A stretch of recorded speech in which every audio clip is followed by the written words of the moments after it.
न तस्य कार्यं करणं च विद्यते न तत्समश्चाभ्यधिकश्च दृश्यते परास्य शक्तिर्विविधैव श्रूयते स्वाभाविकी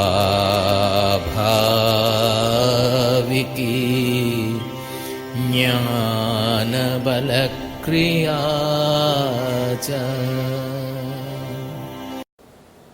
Being attracted by some benefit or gain, we can easily know, look within, that there is something inside which is telling us that you are doing it's not righteous, which makes us weak inside. Outside we may get more money, more power, more position by that, more fame by that.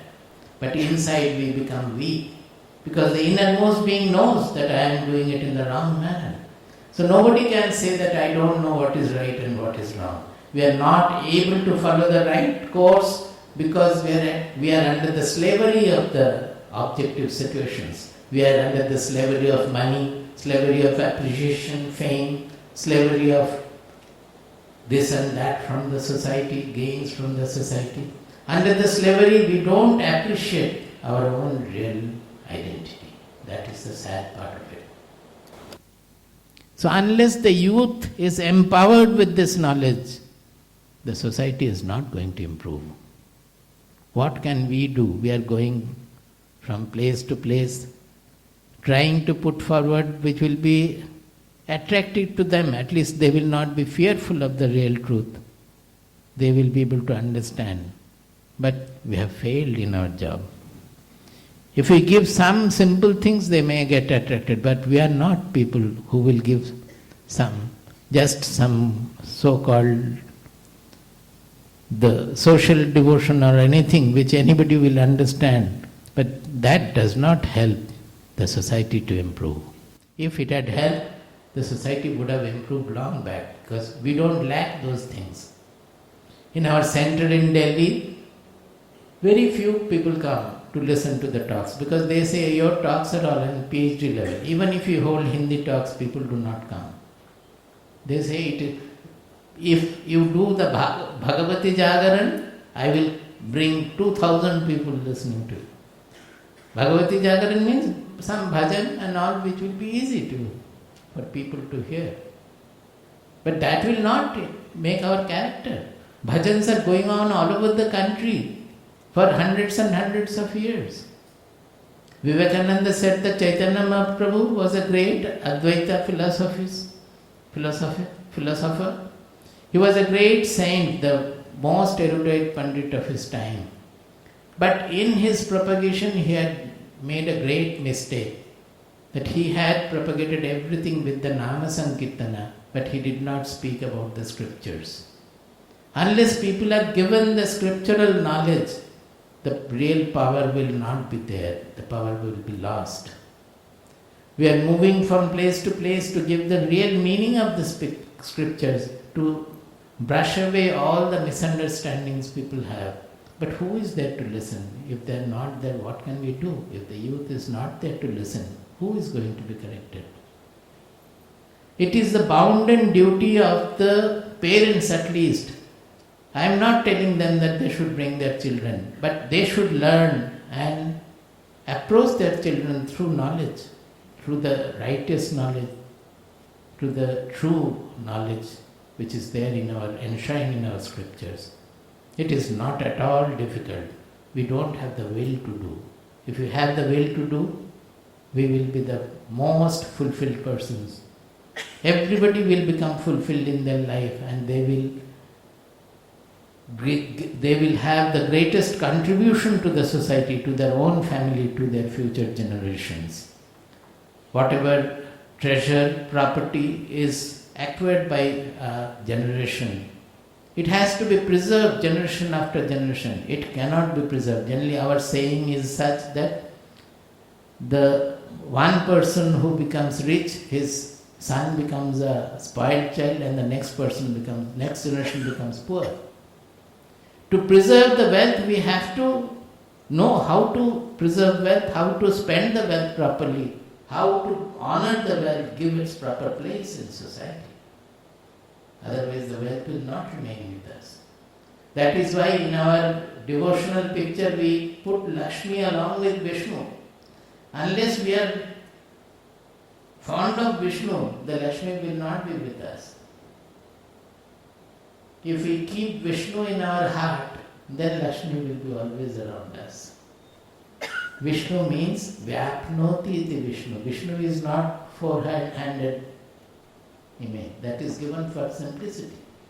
In our Shastras, all the words have a very deep meaning.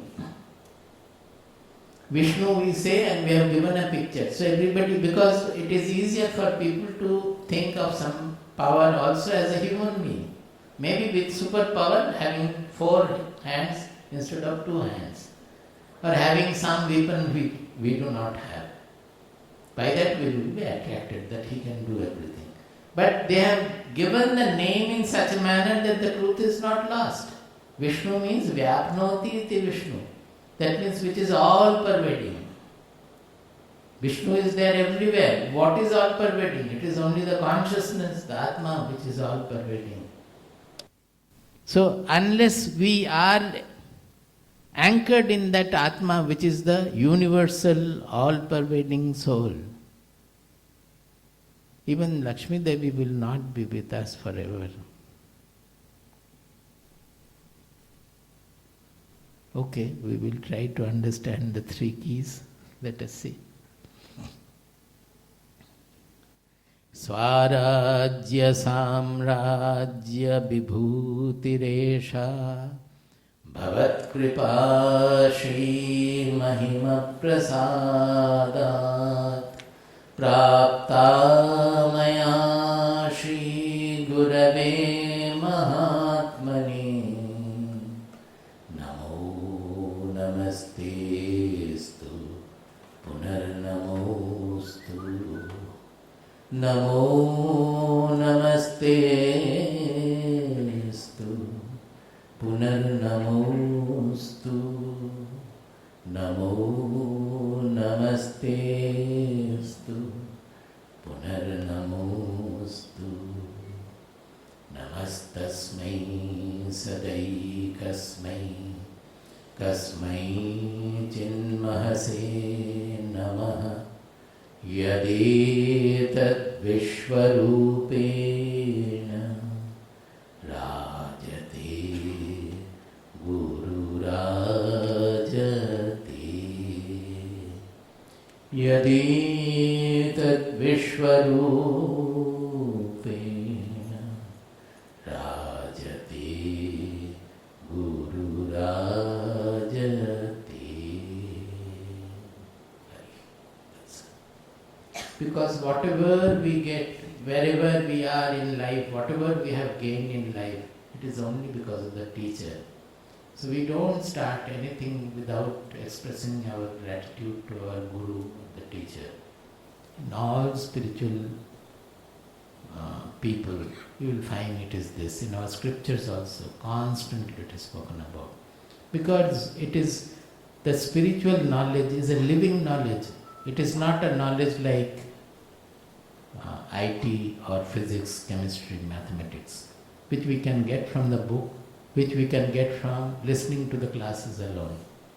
It is a knowledge about our own self. So even if you read all the Shastras, all the Vedas, all the Upanishads, and we can chant, we can give lectures on them, we can speak about it, but unless we realize that this is what I am, there is no value of that knowledge. That is why we call it Jnanagni. Jnanagni means the fire of knowledge. Suppose I give you a picture of a fire. Will you be able to cook your food with that? Will you be able to have warmth from that? Nothing will be available from the picture of a fire. So whatever is written in the Vedas, Upanishads, the Upanishads themselves say that it is like the picture of a fire. It is only record of what they have realized. So unless we realize that, the real fire will not dawn. So it is the Guru's duty that he lights the lamp in the next generation of disciples. And it is the disciples' duty to keep the flame ablaze, and by his own sadhana to keep the flame growing and growing to its full power, full radiation. Then it is for him to light the lamp for the next generation. Like that, from generation to generation, through this lighting the lamp with his own inner lamp. That is how the knowledge has flown down even now. How many thousands of years we don't know. It could be 10,000, 20,000 or more. But nowhere in the history it has been lost. Unless it had been given from generation to generation, it would have been lost. In Bhagavad Gita, Krishna is saying that this knowledge was there with the kings. Because kings need it most. They are the administrators. Their life is the most difficult life. We cannot even imagine the difficulties of a real good king's life. They needed this knowledge most. And our kings, the rajas, were rajarshis, Raja Rishi. Rajarshi means Raja Rishi, knower king. And they used to rule the kingdom. Krishna is saying, with time, people have become corrupt. The power has spoiled the kings. The greed for power has spoiled the kings. And this knowledge has been lost. So I have come, Krishna says, I have come to re-establish this knowledge in the kings. That means put such kings who have the knowledge, and the country should be ruled by such kings, by the Rajarshis. So this knowledge is coming down from generation to generation by lighting the lamp by the Guru, the lamp of the disciple. Then the disciple becomes fully radiated with the knowledge. Then he lights it to the next generation. Like that it has flown down for how many thousands of years from the prehistoric time, we do not know. But still we don't honor it, what our forefathers have given us. We don't have that much of gratitude to honor this lamp, honor this knowledge, the Jnana being. You might have seen our logo where we have put a fire and there is an Om. Actually this Om represents Brahma Vidya. Brahma Vidya means Brahman represents the truth. Brahma Vidya means knowledge of the truth. Now truly in our country, any such knowledge, that means knowledge of the truth. Now where lies the truth? Truth is in our own being, in our inmost being. So that knowledge must be lived, otherwise it will not be true of us. So that is called the Brahma Vidya. Om represents Brahma Vidya. In the Upanishads it is stated that Om represents Brahma Vidya. Om is used in two manners. One is it represents Brahma Vidya, means it is a symbol for Brahma Vidya, the knowledge of the truth, which we have to gain. In another sense, Om, the chanting of Om, the sound of Om is used as a worship, used as a meditational prop. With the Om sound, we can get into the silence, we can get into the truth. Both way Om is important. So, this Om represents Brahma Vidya. Our logo, it represents lifting, as if a hand is lifting the logo. The idea is two hands are lifting the Om. But hands cannot lift the Brahma Vidya. So only the fire of knowledge can lift the Brahma Vidya. So the hands are becoming the flames of fire here. Those flames are not the material fire, but the fire of knowledge.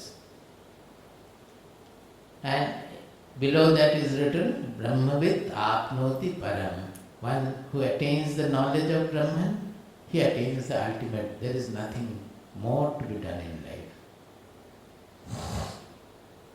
In Bhagavad Gita, why did they take the Mahabharata, the war background, for delivering this spiritual message?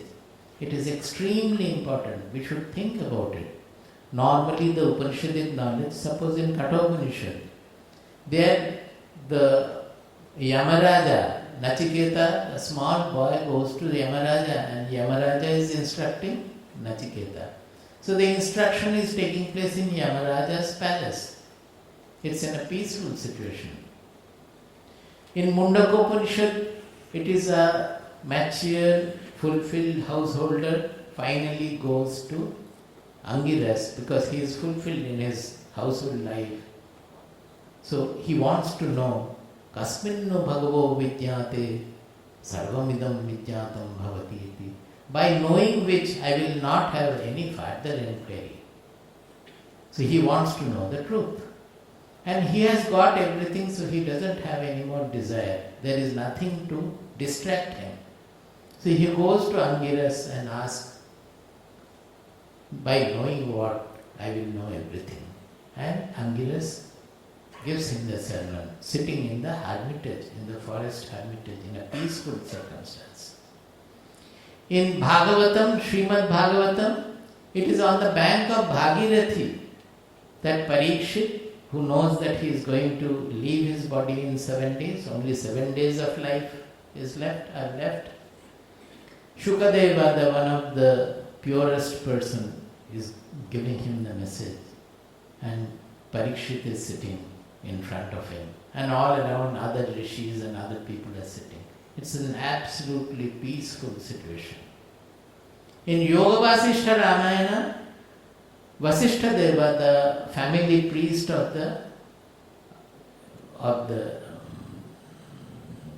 Raghuvamsha, he is giving the message to Sri Rama, who was 16 years old at that time. But it is in the palace of Ayodhya, and surrounding them all the king's people and other rishis and various others all have come to listen to the lecture. Somewhat like this, that in a Prabhashana kind of a picture. So it is also in a peaceful situation. So it is understood that this knowledge has to be given in a peaceful situation. But that took to the misunderstanding that this knowledge cannot be used in an active life. It might be necessary to have, suppose now there would have been a lot of, the fight is going on or something is happening, then will I be able to speak to you? Suppose even the political situation, if it is too disturbed and riot is going on, will I be able to, our program has to be cancelled. Can we speak to you? It's not possible. So that message has to be transferred in an extremely peaceful situation. That is why before this message always we chant the Shanti mantras, which means that this transfer, this knowledge, means it's a power. It is a transfer of a certain vibration from the teacher to the students, which cannot take place in a disturbed situation. The situation has to be peaceful. But that does not mean that the knowledge has no application in the disturbed situation. The knowledge is meant to be applied in all situations of life. Otherwise, why the Rajas would need? The Raja's life is the most troublesome life. They needed this knowledge. Because sometimes they have to punish. And punishment was not like this, that the 10 years the case will go on in the court and finally some judgment will come, then it will go to the High Court, then it will go to the Supreme Court. By the time the final judgment comes, the person is going to die. It was not like that. Report will come to the Raja. He has to understand from his ministers, suggestions, everything. And immediately the punishment has to be given. There is no time. You have to decide there and then. And in many cases, he has to chop off the head. Right there. There is nobody to contradict us. Suppose a good Raja gives a wrong punishment and the person his head is chopped off. But then the Raja realizes that the information was wrong and he had been hasty in giving the punishment, something has gone wrong. In many cases in Yoga Vasishtha Ramayana it is written that they used to leave the kingdom and walk off, not being able to bear the torment in their mind.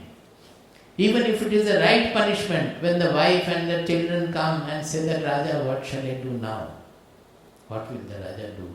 They can support the family more than they cannot give them a father or a husband. So Raja's life is the most tortured life. His mind, even in our Rabindranath Tagore has written a poem where he has talked about Gandhar and about Mahabharata. He says that like God, the king has to be like God. When he is giving a punishment to a wrongdoer, the pain which the punished is suffering, the judge should suffer more than that. Am I clear? Are you able to? In giving the punishment, whatever the pain will be there to the punished person, the judge, a real judge, a judge who has the fitness, who deserves becoming a judge, he should have more pain than the punished person in giving that punishment. That was a criterion, that was the standard of our good kings. You should know in our culture, they have given the highest standard of this. This is this standard for judgment to be given by a king.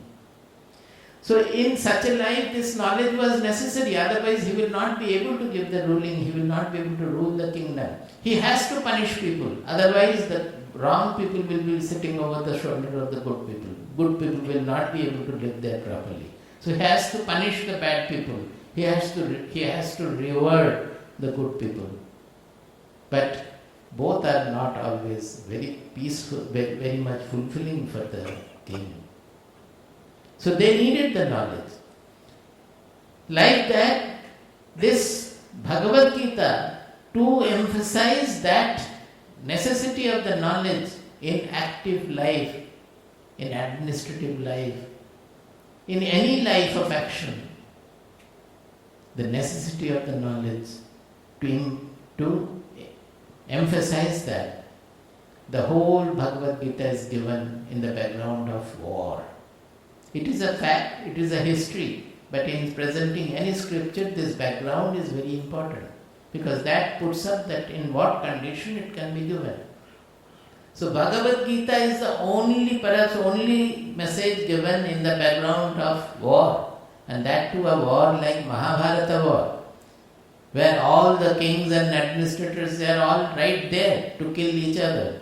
In such a situation, we cannot imagine a more involving situation than that. Why should the message be given there? Should we not understand then that it is meant for practicing it in active life, in our day-to-day life? And for what? To become liberated, to remain liberated while performing all the activities. This is what Bhagavad Gita is. Now that is why it is starting with Arjuna's Vishada Yoga. Vishada Yoga means grief. That grief also becomes a yoga. This is another revolutionary presentation of Bhagavad Gita. How? Because Arjuna was a good administrator, and he was finding it extremely difficult to fight the war, because he had to fight his own most beloved grandfather and the most respected teacher from whom he had learned archery.